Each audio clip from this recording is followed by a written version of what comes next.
Part 3 of our echocardiographic assessment will be looking at Doppler echocardiography, and this will include color Doppler and spectral Doppler, with spectral including continuous wave and pulse wave Doppler. Regarding the assessment tool of color Doppler, one thing that we'll note to start is both the jet site and direction into the receiving chamber. Is it a central jet or is it eccentric, as these could indicate very different types of valvular pathologies? Another important part of color Doppler assessment of the valve is looking at the jet components. And there's 3 pieces of information you can get here. 1, looking at the flow convergence.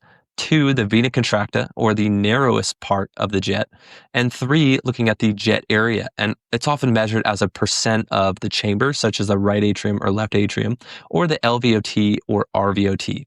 These 3 parts are all included in specific criteria for severe AR, such as a vena contracta width greater than 0.6 centimeters, a central jet with a width greater than 65% of the LVOT, or a large flow convergence. The next part of the Doppler assessment is using spectral Doppler to assess a valve when it's indicated, and this includes, as we mentioned, both continuous wave and pulse wave Doppler.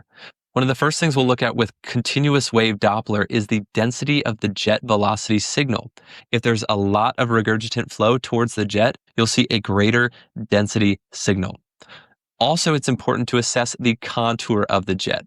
In both MR and TR, an early peaking or a cutoff sign can indicate a large regurgitant wave in the respective atrium and significant regurgitant jets. Also, for the aortic valve, slow onset in a parabolic shape with a longer acceleration time could indicate worse aortic stenosis, whereas this dagger-shaped waveform could indicate a dynamic LVOT obstruction. Another part of the spectral Doppler assessment includes using pulse wave Doppler to assess for flow reversal.